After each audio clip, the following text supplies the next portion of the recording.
Ahora sí vamos a empezar. Bueno, muy contentas de estar aquí en este encuentro en el mes de los derechos de las mujeres con la revista Ciudad Violeta, que tiene 3 años ya de historia, pero es la primera vez que la sacamos así al público y convocamos a un debate de la agenda feminista con referentes en distintos temas que nos ayudaron a escribir la revista, pero también a pensar en estas temáticas que cada vez se complejizan más, se profundizan y por suerte atraviesan todos los temas de nuestras vidas y de nuestras agendas cotidianas, políticas, laborales, etc. Yo les voy a contar muy brevemente qué es la revista y después voy a dar lugar a las panelistas. La revista surge hace 3 años con el impulso, digamos, de las áreas de comunicación, la adjuntía de Paula Streger y el área de género. Así que es un trabajo transversal y muy enriquecido con las distintas perspectivas, enmarcada en el compromiso que tiene la Casa con los derechos de las mujeres, de las infancias, del colectivo de la diversidad sexual. Es una revista virtual. Van a ver en las paredes que tienen los 10 números que salieron hasta el momento y en cada número tienen un QR a través del cual pueden acceder al número. Y además tienen en sus sillas un señalador con un QR donde van a ver todas las revistas. Hoy se van a llevar la última revista publicada, que es de salud y género. Y la próxima, que saldrá en breve, es de deporte y género. Hasta el momento abordamos distintos temas.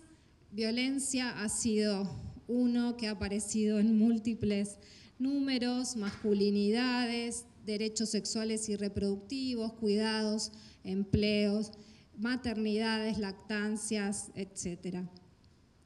Bueno, y después, obviamente, como les decía, los temas de género nos atraviesan permanentemente, y así que las y los y les invitamos a que nos contesten una encuesta que dejamos en la silla, donde proponemos distintos temas para abordar en los próximos números.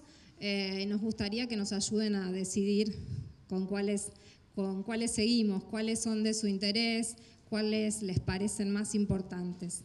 ¿Sí? Pueden marcar ahí y nos dejan la hojita allá en la mesita de entrada.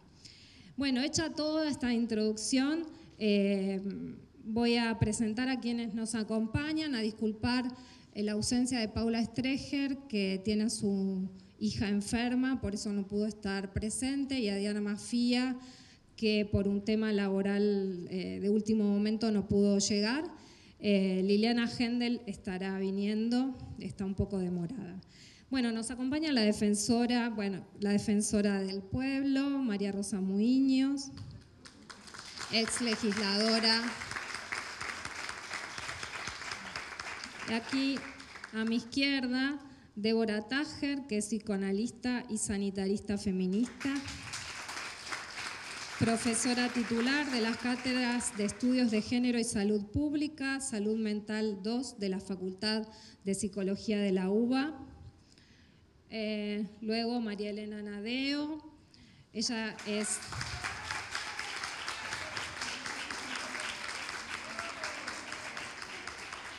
dirige el programa de atención de niñez, adolescencia y género de la Defensoría y es vicepresidenta de la Asamblea Permanente por los Derechos Humanos, la PDH.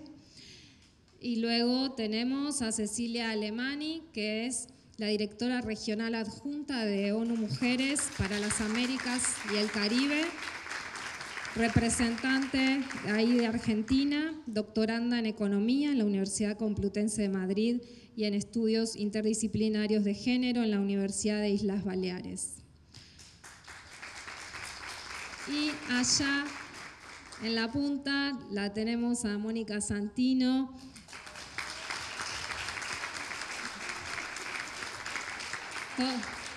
Todas tienen su hinchada. Exjugadora de fútbol, DT y parte de la nuestra fútbol feminista en la Villa 31. Bueno.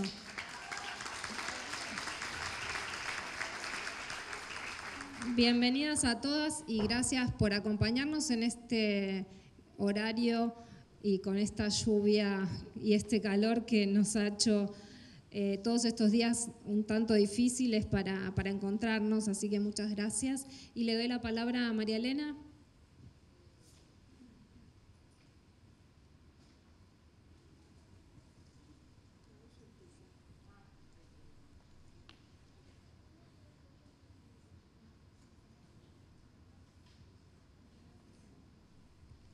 Hola, hola. Sí, buenas tardes entonces a todas, todos, todes. La verdad que sí, como dice Sonia Santoro, que hizo la presentación recién, es una alegría. Siempre es un motivo de celebración cuando nos reunimos desde el movimiento de mujeres, diversidades. Agradecemos particularmente la presencia de varias compañeras, directoras, trabajadoras y trabajadores de acá de la casa, de la propia Defensoría del Pueblo. También, por supuesto, del movimiento de mujeres que siempre nos acompañan. La revista Ciudad Violeta, yo creo que este es un relanzamiento y me parece que tiene que ver también con una nueva etapa en la Defensoría, con que tenemos una defensora mujer también que pone como prioridad la temática de género en la agenda de la Defensoría del Pueblo en esta etapa. La Defensoría viene recorriendo un camino interesante en este sentido. Es por su propia esencia un organismo de protección y promoción de derechos humanos, con lo cual es necesariamente incorporamos la dimensión de género dentro de la dimensión, obviamente, de derechos humanos en un sentido general. La revista en sí, como decía recién Sonia, viene generada por el área de comunicación, por la adjuntía, por el equipo de género, por los aportes de distintas áreas de la casa y de especialistas de distintas disciplinas. Hoy justamente convocamos a algunas de las especialistas o de las organizaciones que publicaron en la revista periódicamente.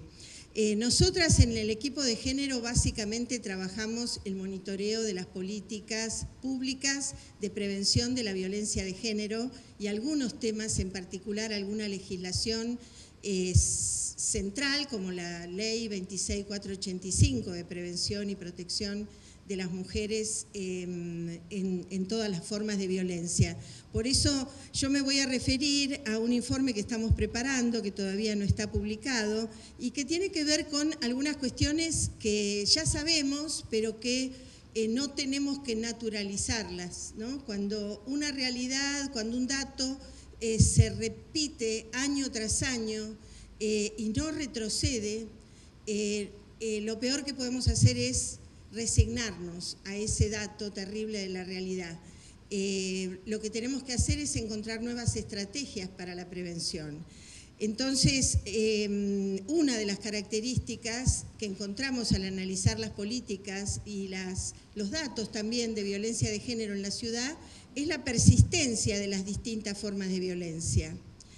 El aumento de las violaciones, por ejemplo, que es un tema que vamos a empezar a abordar de alguna u otra manera, poniendo la mirada un poco más en profundidad. La publicación del Ministerio Público Fiscal plantea que del 2015 al 2019 hubo un incremento de las violaciones.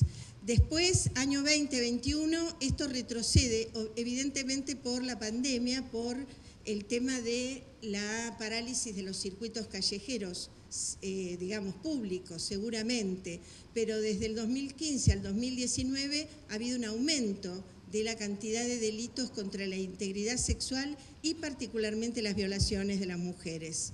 El aumento de la violencia doméstica durante y después de la pandemia ha sido una realidad, lo hemos discutido muchísimo. Se generaron alertas, alarmas, digamos, hubo que cambiar la normativa de restricción sanitaria, ¿no? de los protocolos, justamente para posibilitar que las mujeres puedan hacer sus denuncias, porque había un reclamo muy generalizado.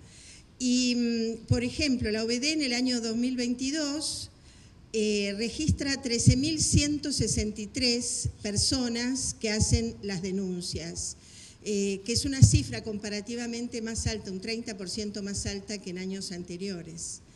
Y si bien la ciudad de Buenos Aires tenemos en parte, no quiero decir privilegio, pero sí somos el distrito que menos femicidios tenemos por cantidad de población, es el índice más bajo del país, aunque son escasos, la crueldad de algunas de esas muertes, de esos asesinatos, hablan también, expresan por sí misma una realidad muy compleja. Pero a su vez, el dato fuerte que yo quiero traer hoy acá, y que vuelvo a decir, ya lo sabemos, pero es necesario insistir en el tema, es que son las comunas 1, 8, 4 y 7, correspondientes a Retiro, Lugano, Barracas, Bajo Flores, Flores, Bajo Flores, son las comunas donde esta estadística es la más alta, sea en violencia intrafamiliar o doméstica, sea en femicidios, sea en violaciones. Entonces, esto quiere decir muchas cosas, ¿no? Por un lado, la incidencia obvia del factor de la vulnerabilidad social y económica en las acciones de violencia. La autonomía económica de las mujeres de los barrios de la zona norte obviamente incide en que puedan cortar más rápidamente el vínculo con los agresores, su capacidad de protección, de mudarse, de poder acceder a alguna red más sólida de protección. Pero solamente la condición social y económica no alcanza, no es suficiente para explicar la complejidad de la trama de la violencia. Por eso queremos indagar qué pasa con el nivel educativo de los varones victimarios, por ejemplo. Queremos indagar si esos varones violentos han recibido ESI en sus escuelas. La edad de los victimarios cada vez es más joven. Si bien hay una diferenciación etaria múltiple, digamos, diversa, pero son jóvenes, hombres jóvenes. Y esto implica, hay muchos con secundario completo, hoy lo veíamos en una estadística del Ministerio Público Fiscal, esos varones jóvenes que tienen secundaria completa, ¿recibieron educación sexual integral? ¿Fue suficiente lo que recibieron para frenar el circuito de la violencia, para generar otro tipo de conductas? Bueno, queremos ir al encuentro de estas preguntas. Yo mencionaba que el Ministerio Público Fiscal tiene investigaciones relevantes, con ellas siempre estamos en contacto, con UFEM particularmente. EPECOVI, acá en la Defensoría del Pueblo, viene trabajando el tema de varones violentos hace tiempo y también debe tener mucha información o por lo menos las mismas preguntas u otras más sobre las cuales trabajar. Entonces, nos parece que es importante que la revista sea un canal de expresión, que surjan de aquí estos debates. La defensora nos convocó este año a construir una mesa transversal de género donde estos temas poder abordarlos. Y por último quiero decirles, traje dos citas, una muy antigua de una mujer maravillosa que se llamó Rosa Luxemburgo, era una socialista, una dirigente del socialismo del 1900 de Alemania. Y ella, entre otras muchas cosas, escribió, militó, fue reprimida por su carácter revolucionario. Ella dirigió el movimiento espartaquista, ¿no? Espartaco, la abolición de la esclavitud. Ella estaba por la abolición de todas las formas de opresión. Bueno, pero dijo una frase hermosa que la vi en varias camisetas este 8M, de compañeras de acá, de la casa, por ejemplo, y después en la marcha del 8M. Entonces dije, la voy a traer a Rosa Luxemburgo, además, ¿no? Por un mundo donde seamos socialmente iguales, humanamente diferentes y totalmente libres, año 1900. Y la otra frase es de un varón que traigo, que siempre nos acompaña, que está en España ahora, por eso no lo invitamos hoy, que es Enrique Stola, que escribió algunos artículos en la revista y que en un artículo es psicoanalista, nos viene acompañando en los casos muy difíciles de madres protectoras, muy comprometido contra el SAP, el síndrome de alienación parental y otras cuestiones, y dice así: devenir mujeres, ¿no? Ese es su artículo. Y dice, y cierra con esto: el gran movimiento que las mujeres han generado es una revolución social increíblemente novedosa, pues no lleva a la eliminación de los dominadores, sino a generar la posibilidad también para ellos, o sea, para nosotros, dice Stola, de una existencia afectivamente satisfactoria y socialmente digna, por lo que en este día solo nos resta dar un infinito agradecimiento a cada mujer que lucha por sus derechos. Muchas gracias. En las palabras de Enrique.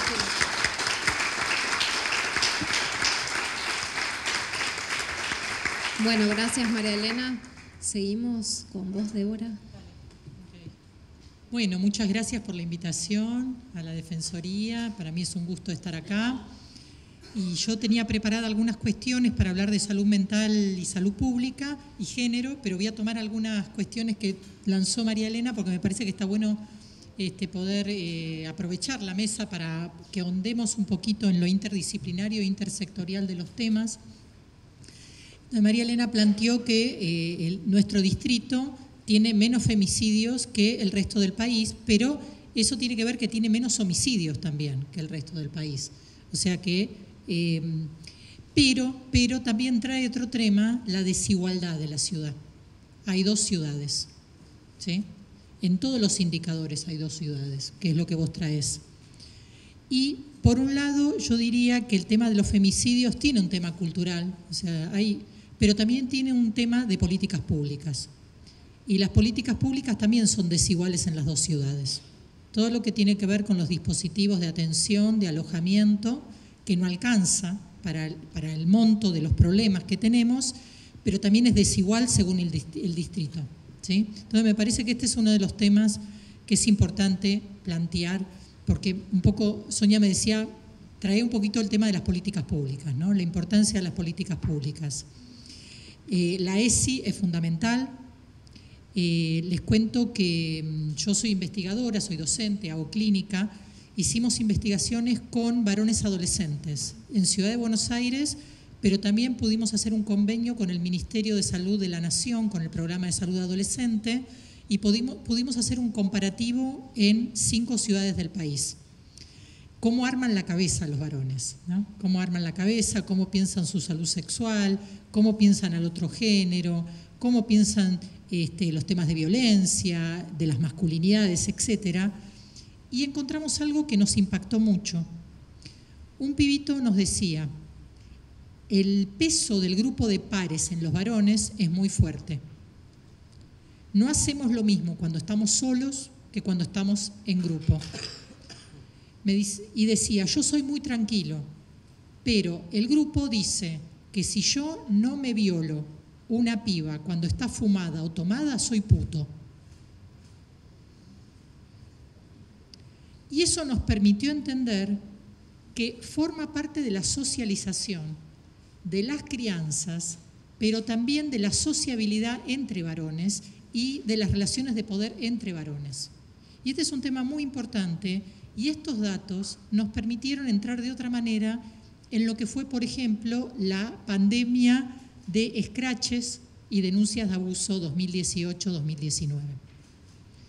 Porque se entró de una manera punitivista a los colegios y también se entró, algunos venían de una manera punitivista, casi querían hacer los protocolos de violencia pediátricos, ¿no? Y por otro lado, también se entró de una manera ingenua, desde algunos profesionales, colegas, de pensar que había una igualdad en el problema que se trataba y no poder entender la desigualación y la interiorización de la desigualación. Entonces, ahí eso también lo relevamos en investigaciones e hicimos trabajos en escuelas privadas, en escuelas públicas de la ciudad, con modelos de taller para poder trabajar las representaciones, ¿sí? y pudimos lograr varias cosas muy interesantes. Eso está publicado, lo podemos en un libro de Noveduc que se llama Niñez, Adolescencia y Género, donde trabajamos estos temas, y también en un libro que ya salió, que estamos por presentar, donde Sonia también es coautora, que es el libro Psicología Feminista. Pero yo decía hace un ratito que quería hablar, esto me tentó, porque es como que quería poder ahondar en estos temas. Mi texto dentro de la revista Tierra Violeta es sobre pandemia y cuidados, sobre el impacto que tuvo sobre la salud de las mujeres, de la salud integral de las mujeres y la salud mental de las mujeres, que hayamos entrado en la pandemia con una no distribución de los cuidados. La categoría cuidados, quienes están más en el tema la tienen clara. Para los que no están tan en el tema, es las tareas domésticas, las tareas de reproducción de la vida cotidiana, esa categoría que estudiamos hace mucho tiempo, que es el trabajo invisible, ¿no? Todas las tareas que tienen que ver con la reproducción. Hubo un estallido en la salud y en el bienestar de las mujeres en los primeros tiempos. ¿Por qué? Porque se hacía teletrabajo, porque los chicos y las chicas estaban en casa, hacían teleescuela, y el apoyo a las escuelas era por parte de las familias eran las madres, ¿sí? Y por otro lado, también algo que María Elena también planteó, es que la casa, que era el lugar seguro para cuidarnos del COVID, era un lugar muy peligroso en relación con la violencia de género, porque es el lugar donde esto acontece, en la mayor parte de los casos. Entonces, esto tuvo un impacto muy negativo. O sea, por un lado, fue un dispositivo que necesitamos para seguir viviendo, ¿sí? Para mantener la vida biológica, pero por el otro lado tuvo un impacto muy desigual en términos de salud mental y salud integral. Y les quiero contar algo que también estamos viendo.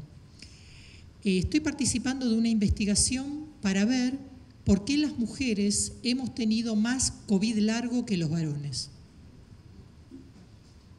COVID largo quiere decir seguir teniendo síntomas después del tiempo de contagio para los demás o el tiempo más agudo, ¿sí? Se hizo una investigación desde algunos profesionales de la salud, en profesionales de la salud, una encuesta de autopercepción, y ahí se vio que las mujeres profesionales de la salud, trabajadoras de la salud, hemos tenido más COVID largo que los varones trabajadores de la salud, y eso cotejado con investigaciones internacionales se vio que esto fue general de género, no solamente de profesión o trabajo. Y la investigación que estamos haciendo en este momento, que es Quali Quanti, es para ver si la carga de cuidados desigual tiene que ver, que es una hipótesis fuerte, pero no está demostrada, con que hayamos tenido más COVID largo, o sea, más síntomas a largo plazo. ¿Por qué? Porque como nunca hemos dejado de cuidar, aun cuando estamos convalecientes, eso atenta contra nuestra propia salud. ¿Sí? Bien. Por lo tanto, y con esto voy a ir terminando, es importantísimo que hagamos una presión muy fuerte para que se sancione la ley de cuidados presentada el año pasado, el 2 de mayo del 2022. ¿Sí? La presentó el presidente en el Congreso de la Nación. Es una ley que todavía no se aprobó. Esa ley es muy importante porque permitiría, en términos culturales, hacer promoción de la redistribución más en paridad de los cuidados en los hogares. Por el otro lado, permitiría la creación de diferente tipo de institucionalidad para cuidados primarios en infancia y en diferentes etapas de la vida que se necesita cuidados especiales, que si no hay institucionalidad, eso recae en las familias, y las familias son las mujeres.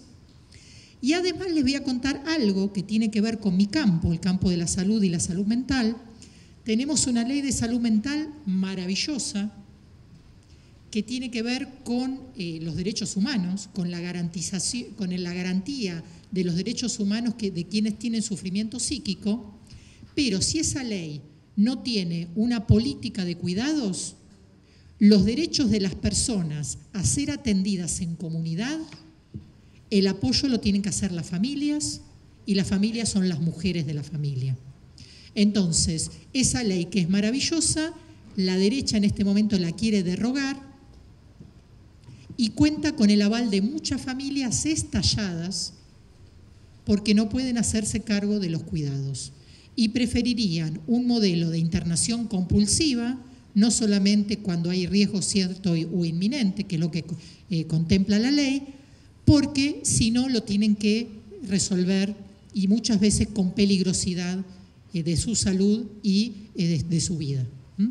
Entonces, es muy importante, hago un llamado aquí para que todas, todes y todos hagamos un esfuerzo muy grande porque esa ley sea aprobada, sea reglamentada y se establezca una política de cuidados para nuestra salud y para la salud de toda la población. Muchas gracias.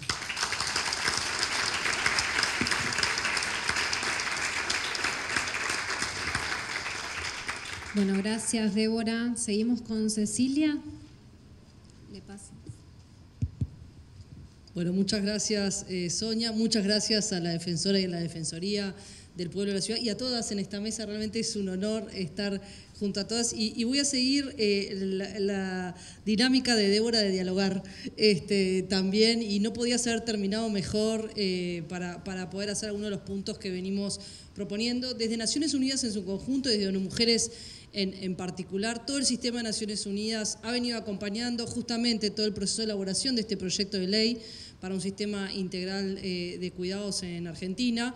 Como saben, hay muchos desfasajes todavía, tanto a nivel normativo como de política pública, si bien se ha avanzado mucho, por ejemplo, en cuanto a los compromisos de inversión, ¿no?, de obra pública en infraestructura de cuidados, todavía, por ejemplo, en cuanto a licencias y licencias parentales, no se cumple con los mínimos de la Organización Internacional del Trabajo, más allá de que también se podrían mejorar en ese mismo sentido las licencias parentales que están vinculadas con los cuidados, y también en cuanto a cobertura de servicios de cuidados, el desafío de la universalidad de 0 a 4 en la ciudad, pero en el país sigue siendo realmente un desafío. Aquí hay todo un tema de cambio cultural, evidentemente de tener un marco normativo y las políticas públicas y la infraestructura necesaria. Estamos en una época de transición. Todo lo que se ha avanzado en Argentina, y creo que lo definiste muy bien desde el punto de partida de la conversación, desde el movimiento, ¿no?, feminista de mujeres y diversidades, se ha ido consolidando en instituciones, políticas públicas, marcos normativos, que muchos ya muestran resultados y que muchos son también referencia, como lo han sido en otras épocas el movimiento feminista argentino, desde la ley de cuotas, la paridad. O sea, realmente no es la primera vez que Argentina se punta de lanza en el avance de la agenda de la innovación, y sin embargo, en cuanto a cuidados, si no se dan estos pasos, si no se avanza realmente con fuerte voluntad, está entre los países que están más lejos, claramente, por ejemplo, en licencias parentales del estándar mínimo de toda América Latina junto al Caribe. Entonces, realmente hay acá una urgencia de coherencia de políticas, en definitiva, y a la vez, realmente esta relación tan imbrincada que la ponían muy clara tanto Débora como María Elena. Evidentemente, la autonomía económica es parte de las condiciones para poder salir de relaciones de violencia, aunque no es lineal, pero sí es parte, sabemos muy bien, y por eso es tan importante el empoderamiento económico, pero a la vez tenemos condiciones estructurales que no se resuelven con la sola voluntad de poder tener una alternativa de medios de vida o estrategias de salida, que tienen que ver muchas veces con oportunidades no solo de trabajo decente en buenas condiciones, sino también previamente de formación, ¿no? Y Débora, planteabas desde la psicología feminista este punto muy claro, que hay un fenómeno de la autocensura y de los estereotipos de género en las niñas, ¿no?, antes de los 6 años, básicamente, claramente con estudios empíricos detrás, de la autoasignación de los roles de género en cuanto a su propia proyección, ¿no?, de futuro. Entonces, estos estereotipos de género se reproducen no solo por las vías, digamos, de la psicología social, sino también por esta perpetuación de la cultura de violencia, y retratabas muy bien, ¿no?, la cultura de la violación, que sigue presente en las nuevas generaciones y que realmente requiere de la sociedad en su conjunto. Esto no lo podemos resolver solo las mujeres. Evidentemente hay iniciativas como la ESI que empiezan a posicionar y a visibilizar esta agenda y son como la punta del iceberg para deconstruir esta cultura, digamos, podemos llamarle o patriarcal o machista o de la violación o de la violencia, ¿no? De la naturalización de la violencia, pero claro, hace falta un esfuerzo mucho mayor que empieza por reconocer, por tener evidencia empírica, datos. Creo que nos fueron ilustrando en este sentido cada una desde su lugar cómo realmente queda camino por recorrer. Hay que decir también que en el pasado no solo no teníamos los datos, ¿no? Sino que ni siquiera podíamos plantear estos problemas como problemas de política pública, con lo cual en este sentido hay que ver el avance. Claro, es fácil también ver el vaso vacío en este mes de marzo, y ahora voy a entrar un poco en esto.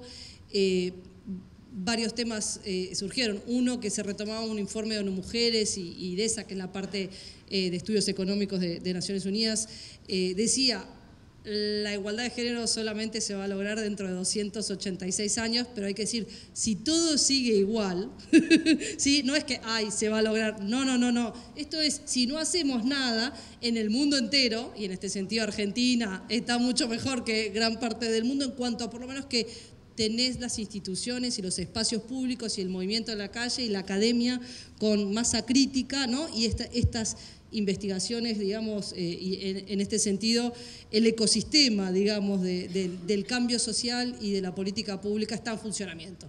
En otros países ni siquiera está en funcionamiento y por lo tanto tenemos una cantidad de leyes discriminatorias. Aquí se está haciendo todo este trabajo de corregir todo este marco regulatorio discriminatorio que formaba parte de la propia consolidación, ¿no?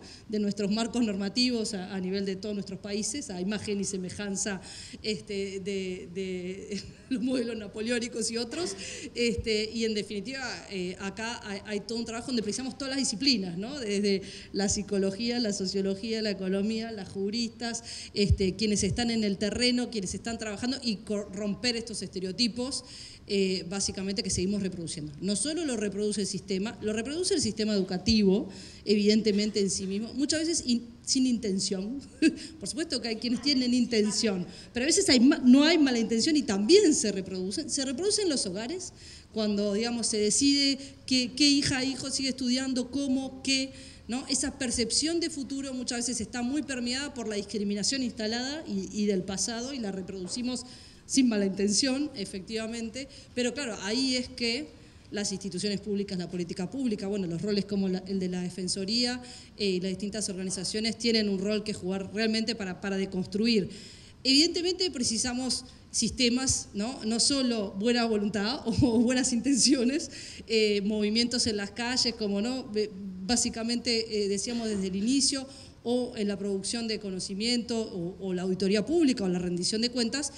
También precisamos tener sistemas que nos permitan responder mejor, ¿no? Nos dabas los datos de violencia, bueno, de violaciones, de feminicidios en la ciudad.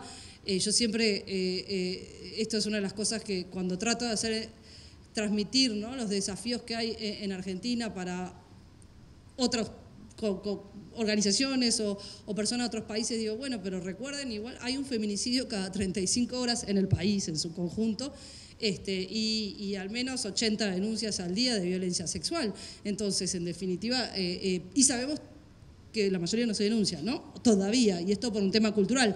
Ahí no le podemos echar la culpa, digamos, al aparato, pero sí hay todo un tema de la construcción de confianza en el ecosistema de prevención y respuesta, que es todo un desafío, ¿no? Porque además, si quienes tienen acceso a la información, a los medios, muchas veces no tienen los medios, ¿no? Para dar el paso de hacer la denuncia y recorrer el sistema, muchas veces tienen el riesgo real de volver a ser víctimas de una violencia institucional, porque se las revictimiza en el camino, más allá de los tiempos y los desafíos que tiene.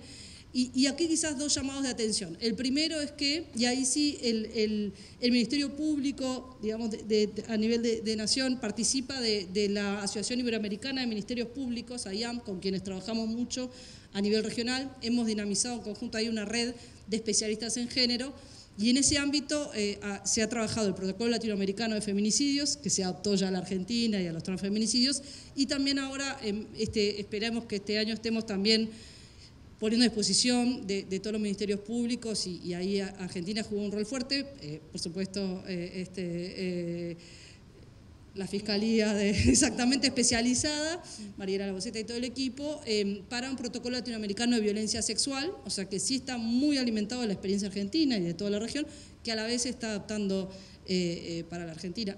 Es claro que hay que hacer todo un cambio cultural, ¿no? Porque si los adolescentes tienen las percepciones y la presión social de sus pares, no solo cuando están en efecto manada, ¿no? Como se dice, sino también en su comportamiento individual, realmente tenemos está sucediendo, somos una generación de transición, pero hay que acelerar ese cambio, ¿no? Porque si todo sigue igual, realmente...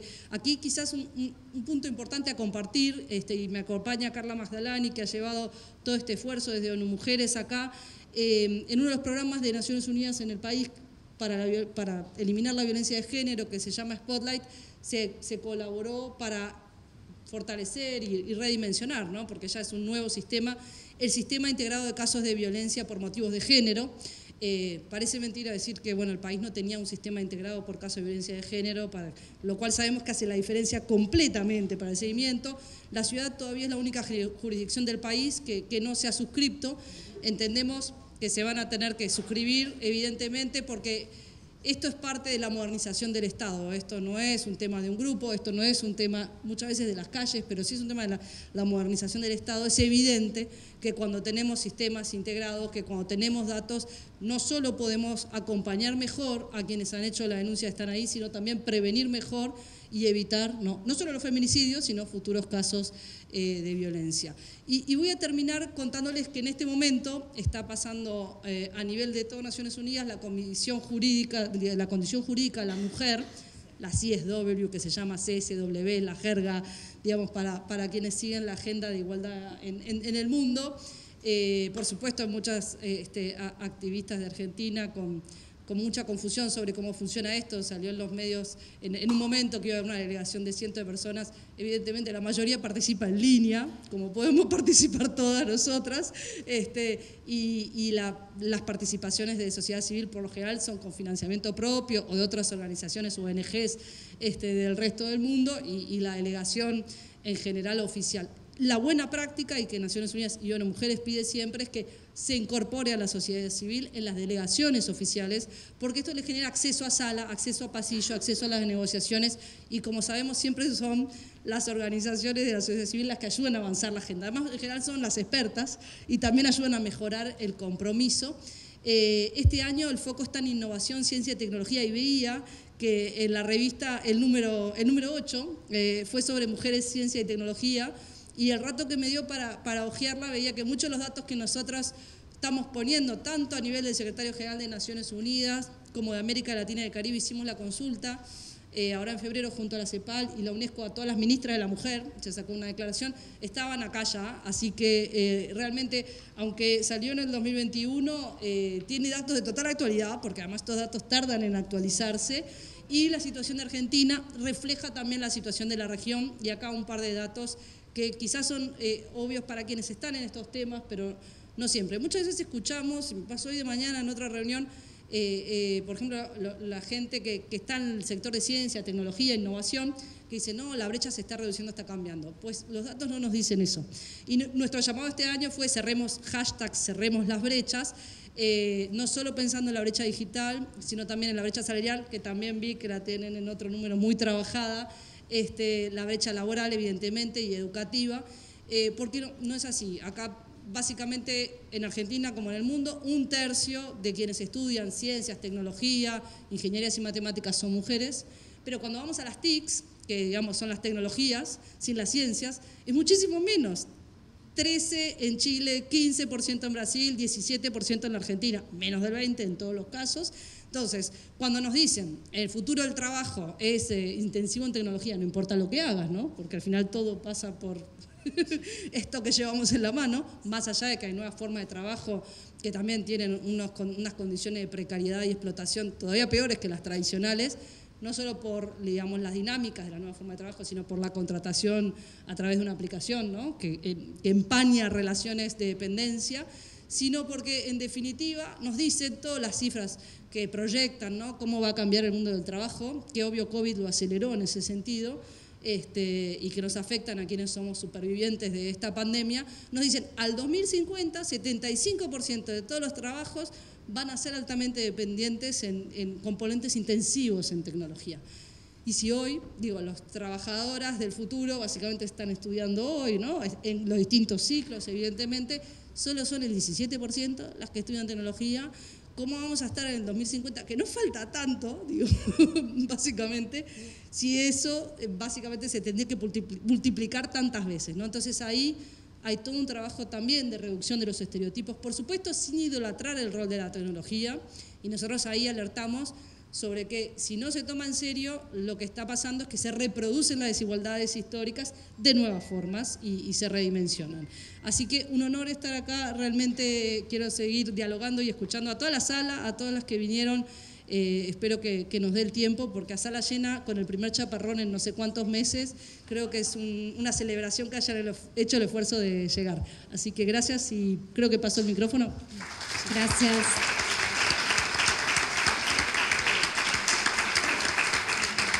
Seguimos, Mónica. Gracias. Tremendas exposiciones y todo lo que estamos escuchando. Quiero agradecer mucho la invitación a Sonia, a la Defensoría, a María Rosa. Muy contenta de estar acá y de poder compartir.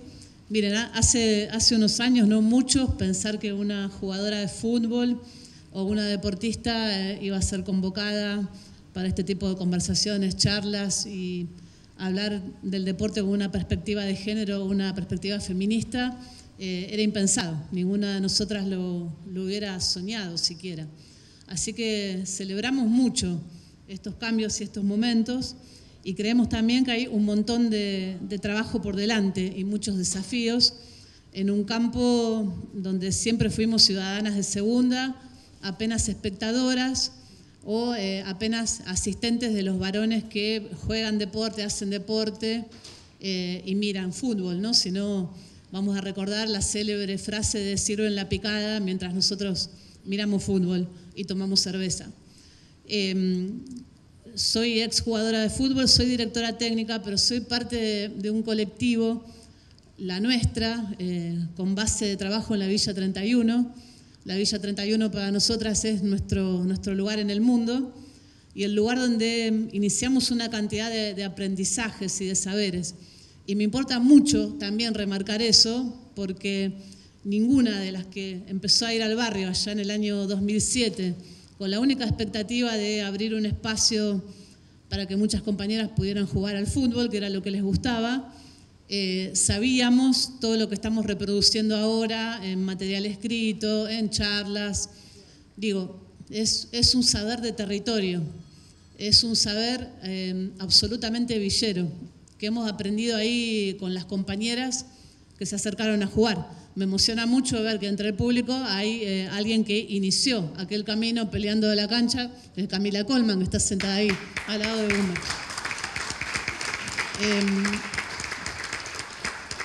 Es un grupo de compañeras que en aquel momento, y Cami se debe acordar muy bien, nos dimos la batalla de conquistar la cancha, ¿no? La cancha de fútbol, que en todas las barriadas es el espacio público por excelencia.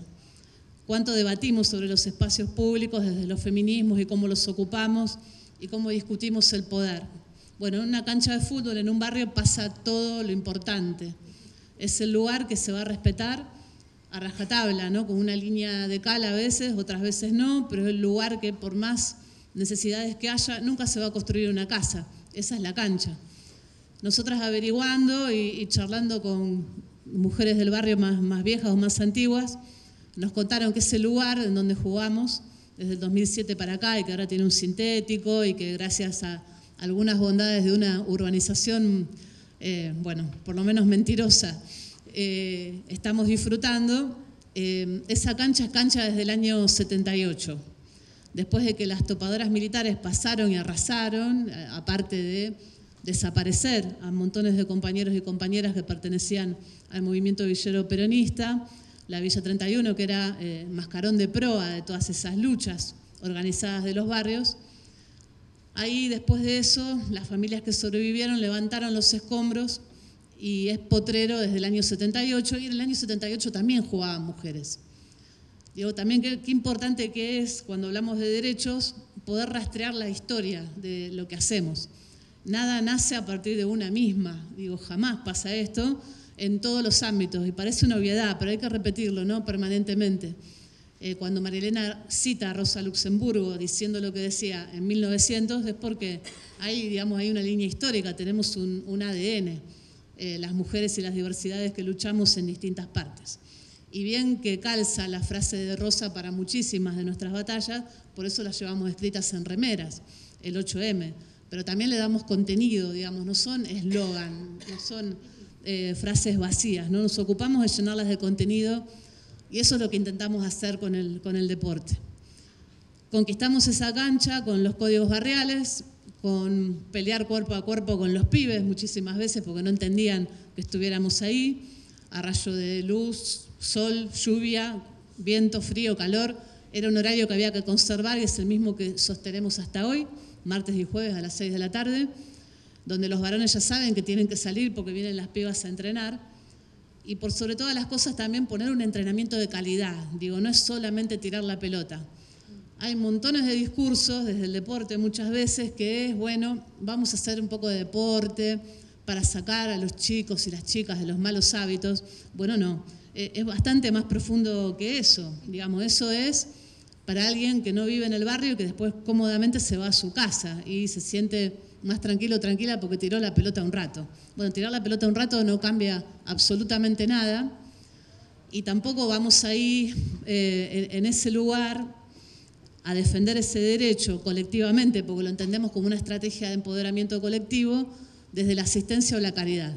De ninguna manera fuimos a poner un derecho en movimiento donde las que veníamos sin vivir en el barrio atravesábamos una cantidad de dolores y heridas por lo que significó jugar el torneo de AFA, por lo que significó la lucha por jugar al fútbol, porque nos tildaran de todo menos de lindas, por considerar que absolutamente todas las que juegan al fútbol son lesbianas porque quieren ser hombres y por eso les gusta el fútbol, más o menos una idea así, y que no sabemos jugar y que no pateamos fuerte y que en un país como este representarlo desde el fútbol femenino, bueno, es una vergüenza, porque ustedes nunca van a llegar a los niveles de las selecciones masculinas en la historia inmensa que el fútbol tiene en Argentina. Bueno, intentamos dar eso vuelta. No lo logramos del todo, ¿no? Pero hoy, después del 2015 y después, a nuestro entender, de la popularización de los feminismos o de hablar de un feminismo más popular, el deporte o el derecho al juego entró en agenda.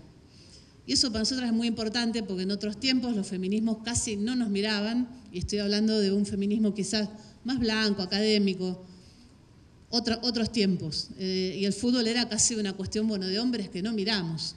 Y también un desprecio de clase, si se quiere, ciertos hombres que practican el fútbol.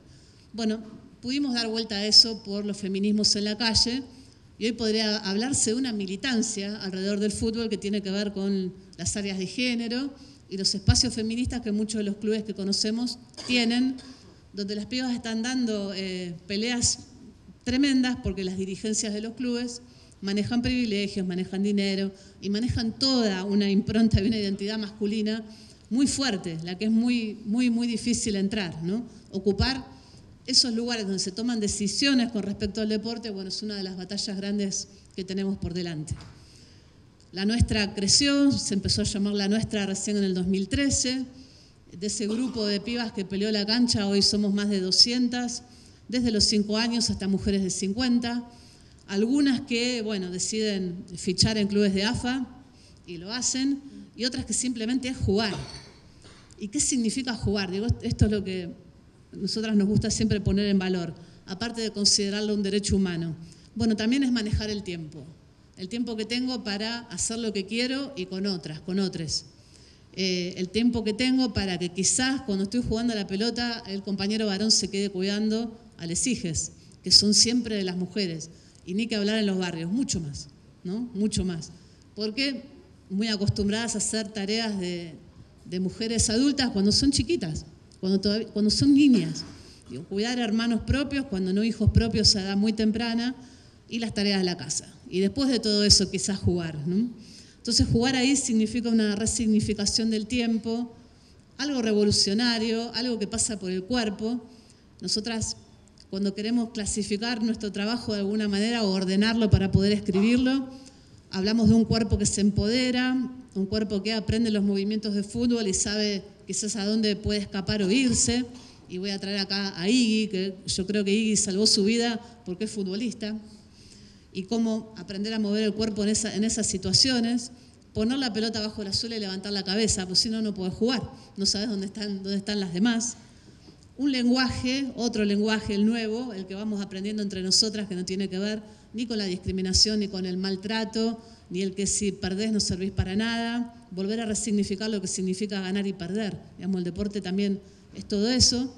Los vínculos que podemos armar entre nosotras, porque el fútbol es un deporte colectivo, una hermosa demostración de solidaridad al aire libre, dijo por ahí un sociólogo, y yo creo que eso es vital con todo lo que significa para nuestra cultura el fútbol, ¿no? Que explica muchas veces nuestros vínculos familiares, la historia de nuestro barrio.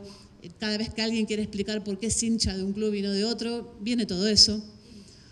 Y el territorio, y vuelvo a poner el acento en la cancha y en el espacio público de lo que significa un grupo enorme de pibas al aire libre, en un barrio, jugando lo que le gusta jugar y marcando sus tiempos, ¿no? Todo eso para nosotras fue realmente revolucionario, es volver a pensar cómo entra ahí la educación sexual integral, desde qué lugares, y cómo el deporte puede ser una herramienta maravillosa para erradicar la violencia de género y empezar a hablar de empoderamiento desde otros lugares, sobre todo lugares que tienen que ver con lo placentero.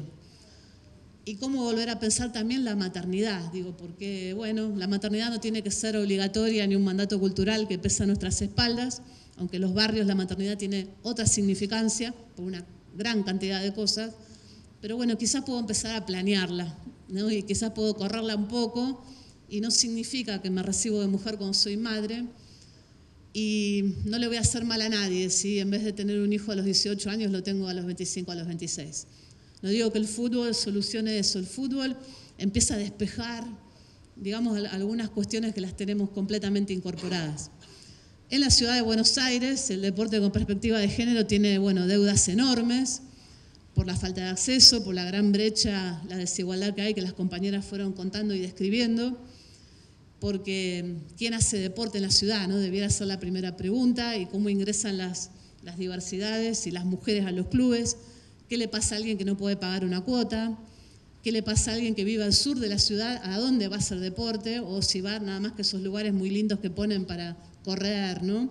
Que eso más bien está ligado a lo estético y no está ligado, otra vez, al placer de jugar, ¿no? Cuando la gran mayoría de nosotras hizo deporte en edad escolar, en la educación física, que nunca es suficiente, también es otro capítulo, la educación física, y sí perteneció al alto rendimiento, pero después la gran parte de nuestras vidas no jugamos más, ¿no? Digo, ¿y qué pasa ahí con toda esa cuestión? Trabajo en la legislatura, trabajo en el despacho de Claudio Morresi, que fue secretario de Deportes de la Nación, en épocas que el deporte pertenecía al Ministerio de Desarrollo Social. Bueno, en la ciudad de Buenos Aires, la Secretaría Nueva de Deportes pertenece al Ministerio de Producción y al Ministerio de Desarrollo Económico. Digo, bueno, me parece que eso nos da una pauta, ¿no? Desde qué veredas hablamos.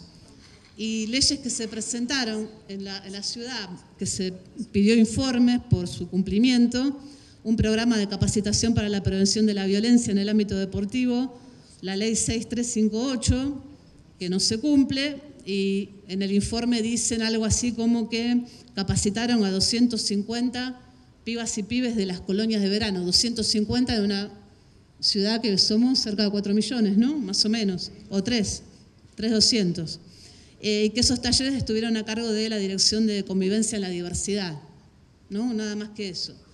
Y otra ley que para nosotras fue muy importante y que nos organizamos mucho para participar en su armado, la coordinadora de fútbol feminista y distintas compañeras que pertenecen al ámbito del fútbol, era una modificación a la vieja ley de ciudad, la ley de deporte 1624, que era ponerle perspectiva de género a esa ley. Esa ley había sido sancionada a principios de los años 2000 y le faltaba todos estos cambios enormes, ¿no?, que tuvimos en los últimos tiempos. Promover políticas públicas tendientes a la eliminación de toda forma de discriminación, violencia y obstaculización en el acceso por motivos sexogenéricos. Bueno, tampoco. Lo que se argumenta en el informe es el COVID, la pandemia, la no posibilidad de juntarse, que van a ir viendo, que hay clubes que empezaron alguna capacitación y pedir, digamos, se había pedido también que progresivamente se vaya aumentando la cantidad de mujeres en comisión directiva y facilitar a los clubes que hagan esto con el acceso al fondo del deporte. Bueno, lo están haciendo, digamos, están viendo que hay algún club que por ahí, vamos viendo. Sí, la respuesta del informe en criollo sería vamos viendo, ¿no? Bueno, ahí tenemos una tarea inmensa, lo mismo que pensar en la no binarización, ¿no? O el no binario, digamos, ¿no? Esto de la binarización del deporte, siempre construido en una estantería absolutamente binaria, y cómo podemos ir en esos cambios, ¿no? Porque hay montones de cuerpos, cuerpes, con muchas ganas de jugar, con muchas ganas de acceder a un deporte o al juego en general, que lo consideramos un derecho humano, y me parece que ahí debemos redoblar el desafío militante en un momento de mucha chatura en el debate político, donde no se puede discutir a fondo, sobre todo en el ámbito de la legislatura, y donde no abundan propuestas. En los barrios pasa de todo, en los barrios muchas veces está el saber. Eso es lo que nosotras queremos reforzar hoy acá, porque insisto que lo que decimos, lo que explicamos, lo que promovemos, lo aprendimos en la Villa 31, nuestro lugar en el mundo, en esa cancha del barrio Güemes, que hace más de 40 años las mujeres juegan al fútbol ahí. Muchísimas gracias.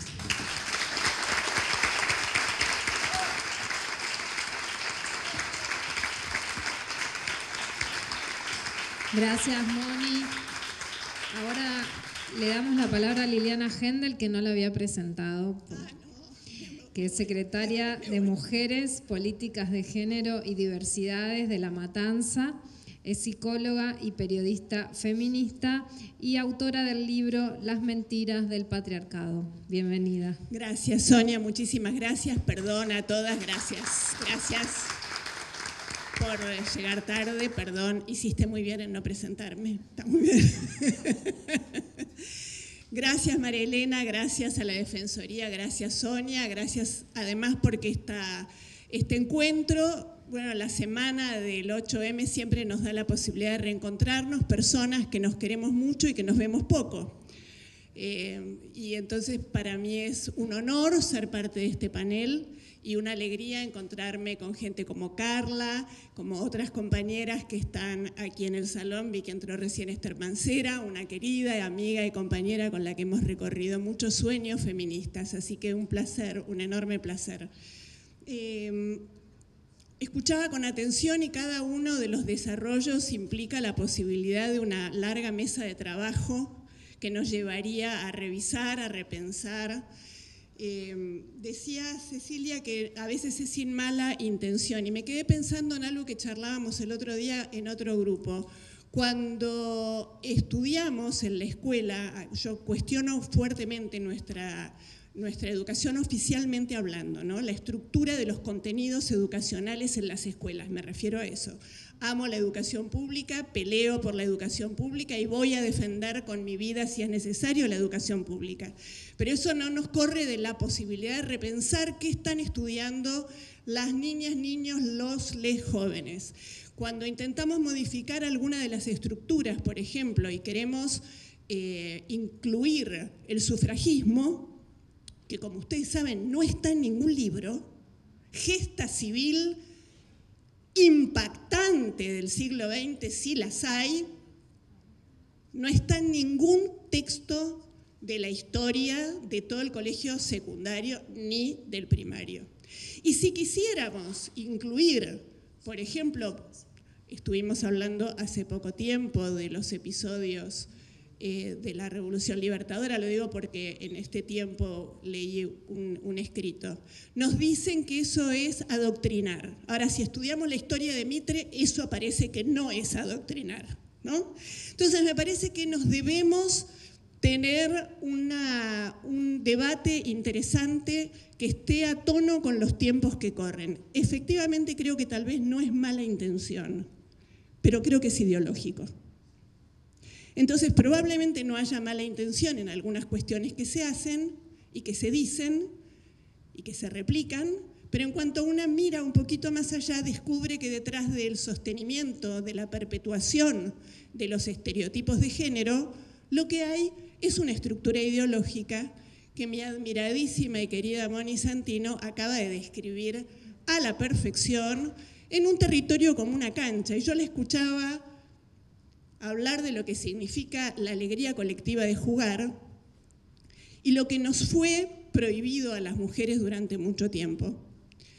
Ni siquiera prohibido, ¿no?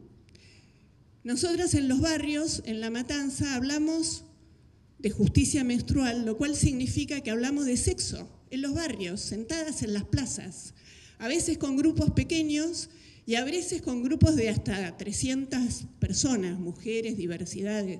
Hablamos de sangrado, hablamos de diversidad y sobre todo, Moni, hablamos del placer. Caramba, qué cosa esto de los feminismos que se meten en cada cosa, che. Es muy interesante lo que pasa ahí, porque terminan siendo reuniones muy divertidas, con lo cual lo primero que quiero recuperar de lo que Moni estaba planteando es nuestra capacidad de placer. Creo que lo que nos pasa cuando nos juntamos, sobre todo en el último tiempo, es que recuperamos nuestra alegría y que no dejamos de pensar lo que sucede con las víctimas o con aquellas personas que están siendo fuertemente victimizadas.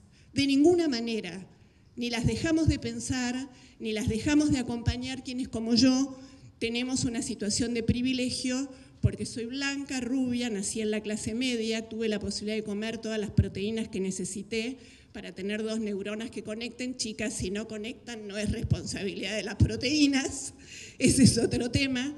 Entonces me parece que ahí anidan ciertas discusiones que los días como hoy, en paneles como este, nos tenemos que dar. Escuchaba con mucha atención a Débora, queridísima amiga maestra. Hoy a la mañana estuve hablando de vos, Débora, además, porque queremos hacer cosas en La Matanza con vos, así que mira. Y creo que tenemos que saldar una enorme brecha, que además de las brechas de las que estuvimos hablando en esta mesa, es la brecha de las leyes que se hacen en los escritorios sin consultar con los territorios.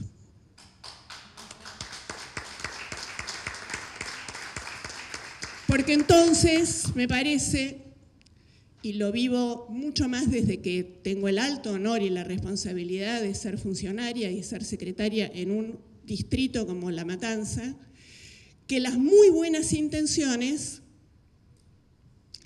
se dan de bruces con lo que pasa en la vida cotidiana de las personas vulneradas, de las personas con dificultades, de las personas que no tienen la menor posibilidad de acceder a un sistema de justicia que de verdad las ampare.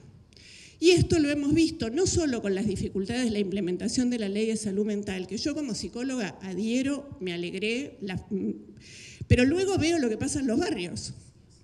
Y no lo vamos a resolver con otra ley, por más que alentemos la ley de cuidados, que también estoy totalmente de acuerdo en que hay que alentarla. Pero me parece que si no nos juntamos en los barrios a trabajar para ver de verdad qué necesitamos hacer, cómo necesitamos trabajar, qué comunidad queremos construir, las leyes nos quedan por allá y las personas quedamos por acá. Y la brecha es tan enorme como la brecha salarial, como la brecha de acceso a los TICs, como la brecha que significa acceder a un sistema de justicia.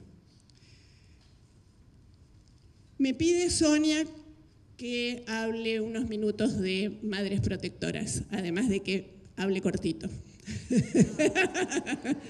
Te vi los ojitos.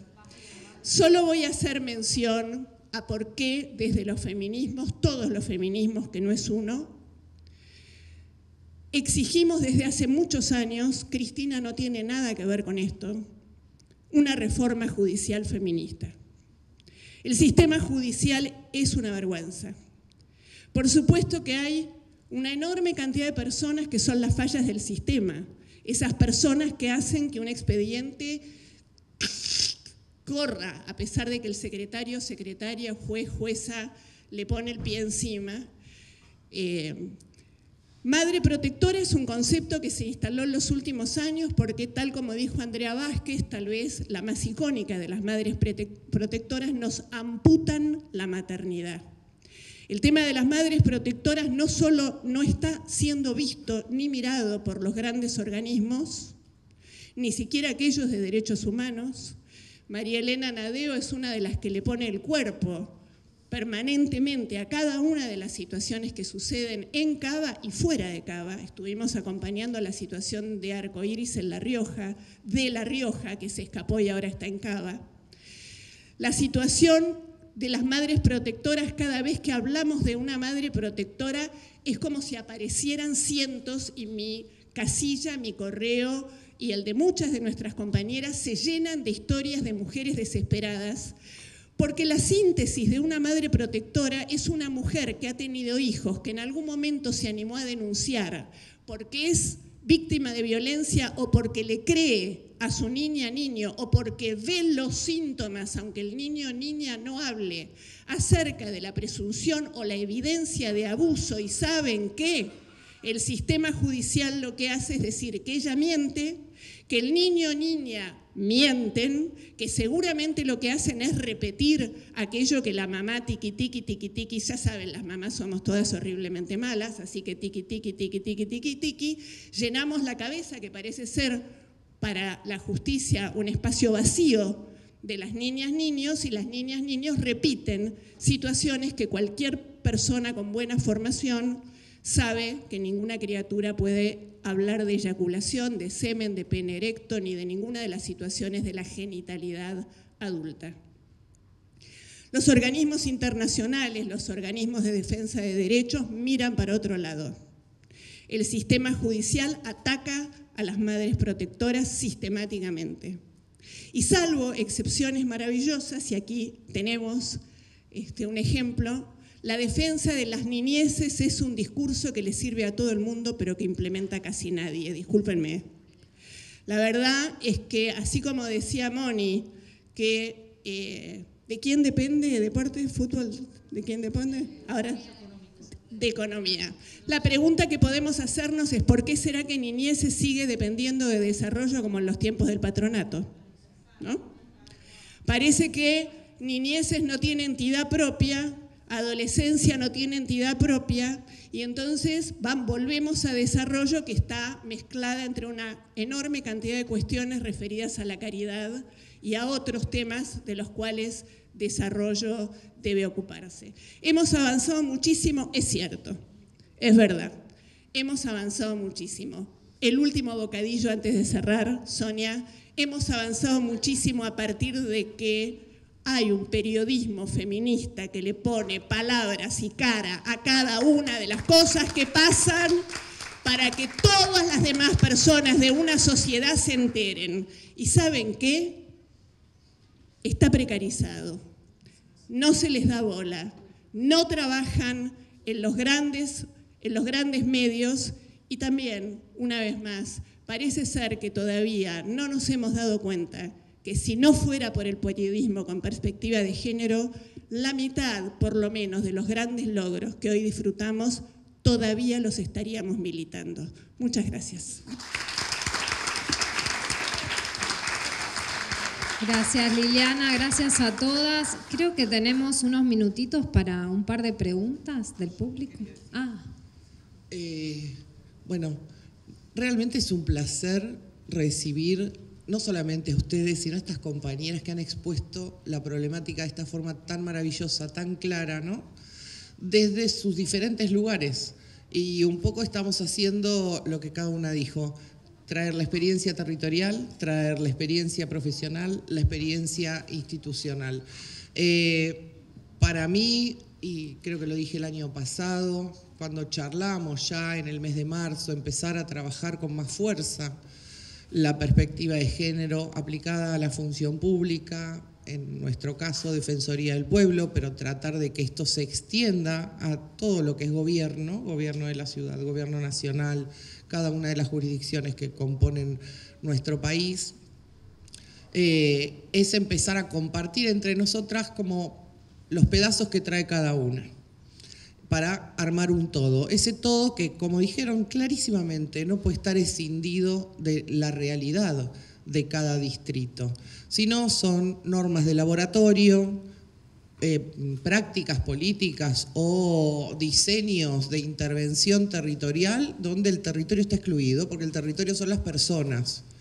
Es la cultura de ese lugar, es la forma en que ese lugar dialoga, la cancha, las mujeres. A veces es la cancha y las mujeres, en otros lugares no, es totalmente diferente. Entonces requiere una política diferencial. Compartimos la preocupación con la falta de política, la ausencia de política, la mala política dirigida a niños, niñas y adolescentes, lo estuvimos conversando un rato antes. Solamente quería compartir, a propósito de algo que había relatado la compañera respecto a la época de los scratches, cuando las pibas empezaron a decir, bueno, nos está pasando esto. Yo fui testigo presencial de las compañeras egresadas del Nacional Buenos Aires cuando hicieron su exposición tan descarnada frente a sus pares y frente a las autoridades del colegio y a sus profesores. Y creo que esto sí faltó acá. Ellas no solamente no negaban y no desconocían esta característica de las personas en general, de los hombres en particular, de la necesidad de validación de su entorno, de sus pares, y qué consecuencias tiene eso. Lo que ellas fueron a cuestionar fue el aval de las autoridades, de la institución. Fueron a cuestionar que ese comportamiento estaba validado por la sociedad, por el poder, por la conducción, por acción o por omisión, o por ignorancia, por hacer que esto no está pasando acá, o por avalarlo con conductas. Cuando no hay pena, no hay reclamo, esto está avalado. Y creo que esto hizo un cambio dentro de esa institución y en otras instituciones a las que llegó esto como noticia, porque tuvo repercusión, porque fue público. Bueno, no está escindido una cosa de la otra. Las acciones son importantes, pero también cómo se comunican y cómo se difunden estas acciones, así que obviamente en un todo de acuerdo. Por mi parte eso, agradecer que en este mes de la mujer ya llevamos como 10 actividades que nos encuentran a pensar, a discutir, a pensarnos y a pensar políticas públicas para la Ciudad de Buenos Aires.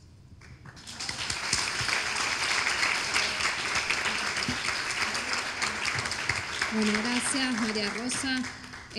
No sé cómo estamos con el tiempo. ¿Abrimos para un par de preguntas o tenemos que cerrar?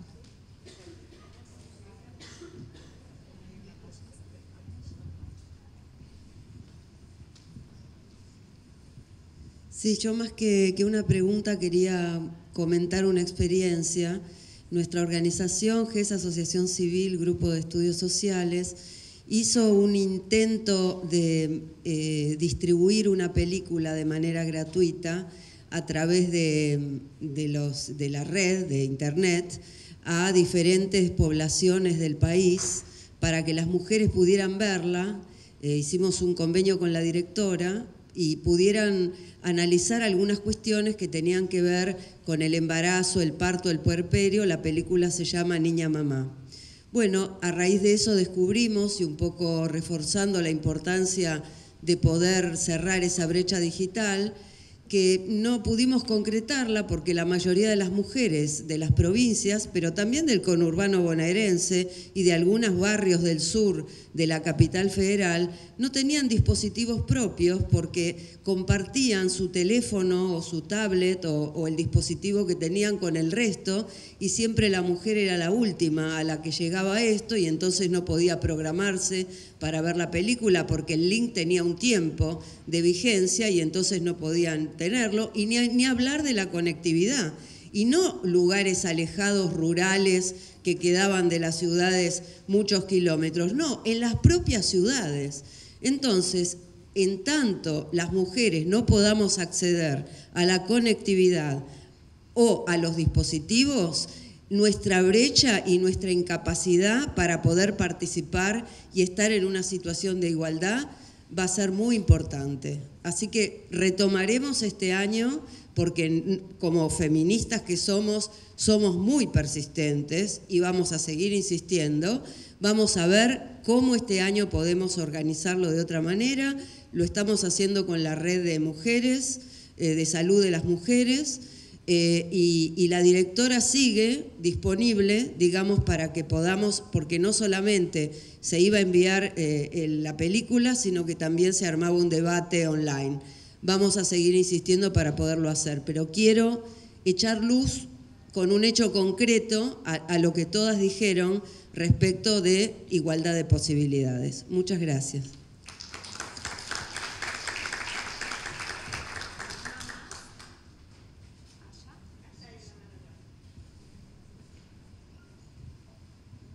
Bueno, muy buenas tardes a todos.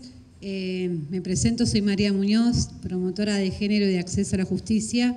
Vivo en la Villa 31, barrio Padre Carlos Mujica. Conozco a Moni, es un honor el haber escuchado, al igual de cada persona que intervino en ese hermoso panel. Y lo que quería como comentar y también consultar, si en algún momento ven la posibilidad de que sea real el achicar la brecha de las promotoras de género, algunas promotoras de salud, esas promotoras territoriales que están las 24 horas, los 365 días del año, acompañando casos de violencia, casos de femicidios, cuando posiblemente el Estado no es que no quiera, no puede estar, por una situación de que tienen a veces un horario determinado, días de atenciones determinados. Y somos las promotoras las que estamos ahí. Y muchas veces, algunas de nosotras, terminamos recibiendo amenazas por las mismas personas violentas. Eso nada más. Muchas gracias.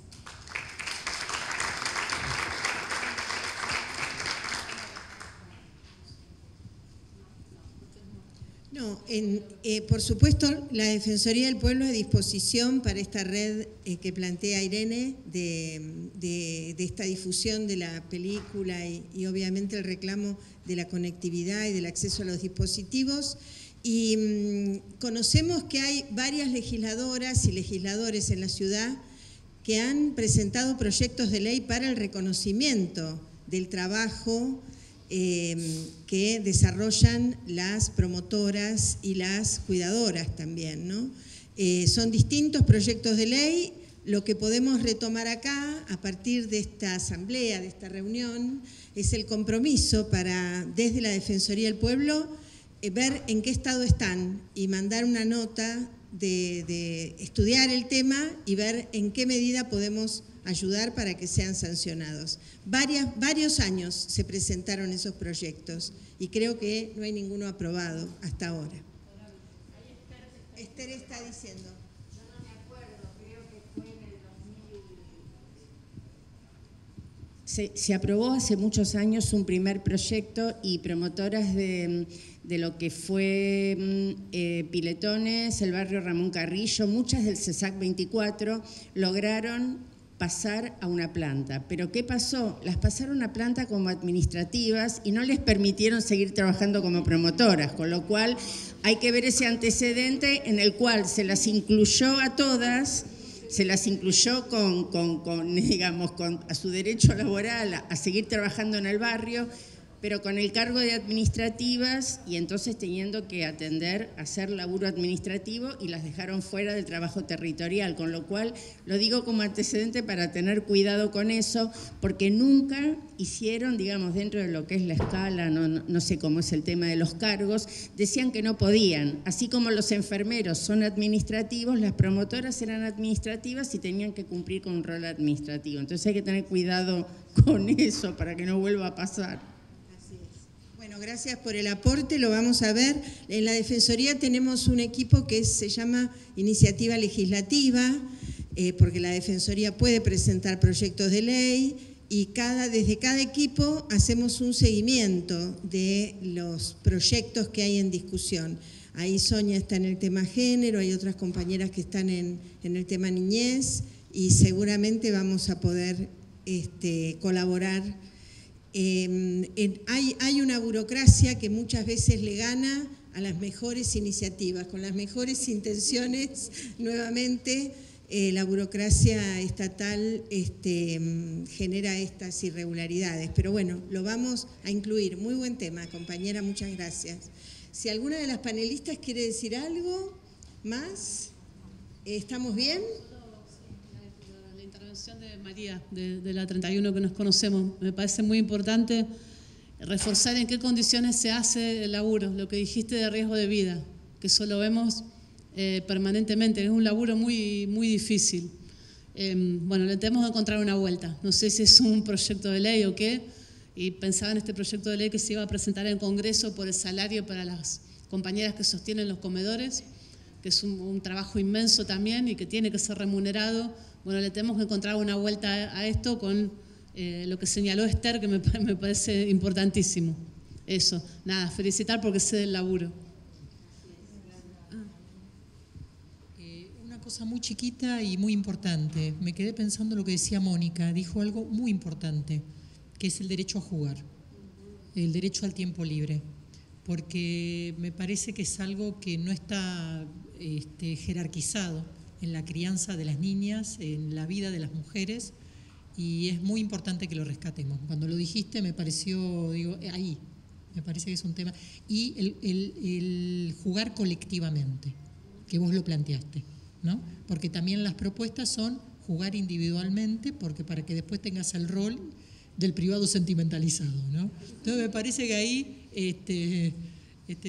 eso lo quería rescatar, nada más que ya lo dijo hermoso, pero poner el punto en eso.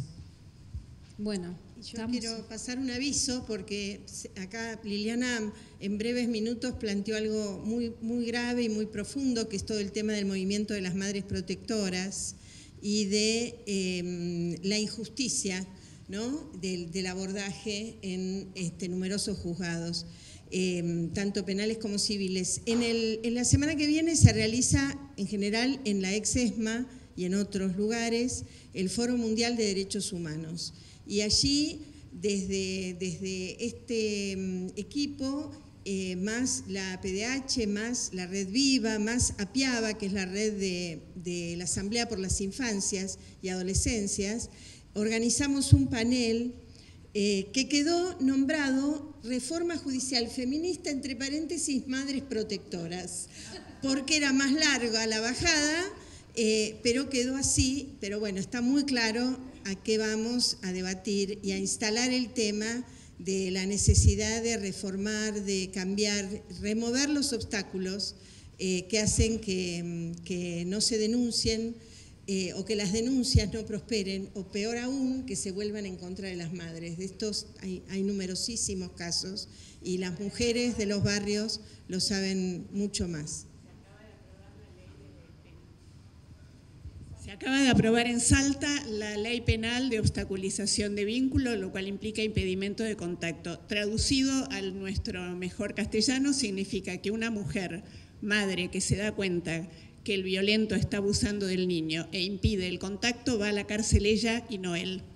Esta es la situación de lo que significa esta ley penal. Mientras acá muchas de nosotras nos juntamos desde hace tiempo para ver cómo derogamos la ley, y por supuesto esta la sostienen quienes tienen todos los derechos, en las provincias empiezan a aparecer leyes provinciales. Se aprobó en Salta esta semana, Mariana Carvajal hizo una nota en página, y en La Rioja, casualmente en La Rioja, se está hablando también de la ley penal de impedimento de contacto. Imaginen ustedes entonces qué puede hacer una mujer madre que ve, que escucha y que le cree a su criatura que la justicia no la acompaña en el momento en que el abusador viene a buscar a la criatura y la criatura se hace caca encima, llora, vomita, se pelea, y ella la tiene que entregar, porque la otra posibilidad que tiene es ir presa, con lo cual va a ser peor todavía, porque el niño entonces no solo irá por unas horas, sino que le van a dar la tutela. Fíjense el nivel de perversión que tiene la situación de madres protectoras. Por otro lado, María Elena, ¿cuántos años hace que venimos batallando? Más de 10 o 15 años que muchas de nosotras venimos denunciando, y el amperímetro no se mueve. Así que es muy llamativo lo que sucede con este tema, ¿no? Sí, es uno de los núcleos duros del patriarcado que está allí anidado. Pero bueno, la capacidad del movimiento de mujeres, diversidades, de los organismos de derechos humanos es muy fuerte. Entonces, allí empezó a moverse la reforma judicial feminista, así como yo digo que así como la marea verde violeta inundó el Congreso y sancionamos la ley de aborto legal, así vamos a inundar otros municipios, otras instituciones y vamos a avanzar para democratizar la justicia y lograr mayores niveles de igualdad, porque es el otro gran tema que surgió acá en este panel, ¿no? El tema de la igualdad. Así que, Sonia. Terminamos. Muchas gracias a las panelistas. Gracias.